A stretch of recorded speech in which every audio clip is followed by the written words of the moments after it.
بل جو ہے بالکل مسلمانوں کے خلاف ہے اور یہ بل صحیح نہیں ہے۔ مسلمانوں سے اگر محبت ہوتی مودی جی کو تو مسلمانوں کے ایجوکیشن پہ بات کرتے، ہیلتھ پہ بات کرتے، اس طریقے سے جو چیز ہے اس پہ بات کرتے۔ ہندوستان میں ایک ایسی سرکار ہے جو سرکار جن لوگوں کو جو بل نہیں چاہیے وہ سرکار لے کے آتی ہے۔ آپ بار بار مسلمانوں کے خلاف ایسا کیوں کوئی چیز لاتے جس سے مسلمان سمودائے بھڑک جا رہا ہے؟ یہ چیز بالکل غلط ہے۔ اچھا 2 بجے رات میں یہ کون سا قانون زندہ رہتا ہے؟ یہ 2 بجے رات میں کون سا قانون زندہ رہتا ہے لوگ کا جو بل جو ہے پاس کرا لیا جاتا ہے؟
اچھا 2 بجے رات میں یہ کون سا قانون زندہ رہتا ہے؟ یہ 2 بجے رات میں کون سا قانون زندہ رہتا ہے لوگ کا جو بل جو ہے پاس کرا لیا جاتا ہے؟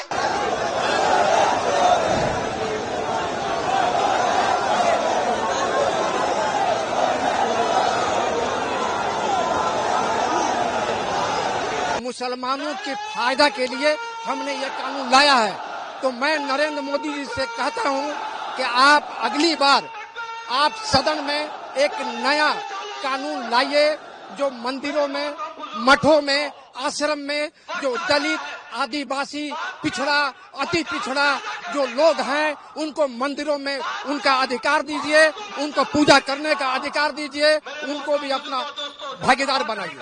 کہ یہ بل جو ہے بالکل مسلمانوں کے خلاف ہے اور یہ بل صحیح نہیں ہے۔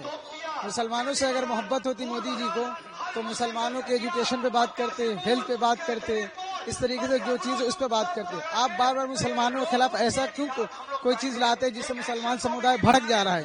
یہ چیز بالکل غلط ہے۔ آپ بار بار مسلمانوں کے خلاف ایسا قانون لا رہے جس سے مسلمان سمودائے کو ٹارگیٹ کر رہے۔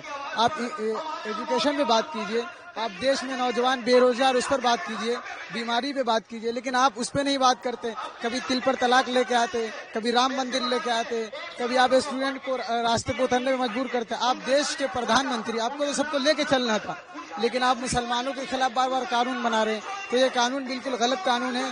اور یاد رکھیں مودی جی، ہم وہ لوگ ہیں جو اس سے پہلے بھی ہم نے دیش پہ غلط نظر ڈالنے والوں کا ہم نے مناظرہ کیا ہے، ہم نے اس کے سامنے ڈٹ کے کھڑے ہوئے، اور اس بار بھی پوری طاقت سے ہماری پوری جمعیت، ہمارے پورے بھائی اور ہمارے پورے علماء، ہمارے ہندو بھائی بھی، ہمارے سکھ بھائی بھی، جو بھی اس دیش کا واسی ہے، سب اس بار انشاءاللہ پوری طاقت کے ساتھ اس ظالم حکومت کو جواب دینے کے لیے تیار ہے۔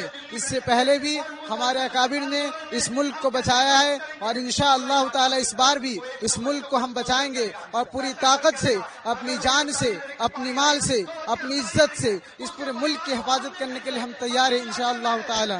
سب سے پہلی بات آپ کے میڈیا کے مادھیم سے تو میں یہ کہنا چاہوں گا کہ آج ہندوستان میں ایک ایسی سرکار ہے جو سرکار جن لوگوں کو جو بل نہیں چاہیے وہ سرکار لے کے آتی ہے۔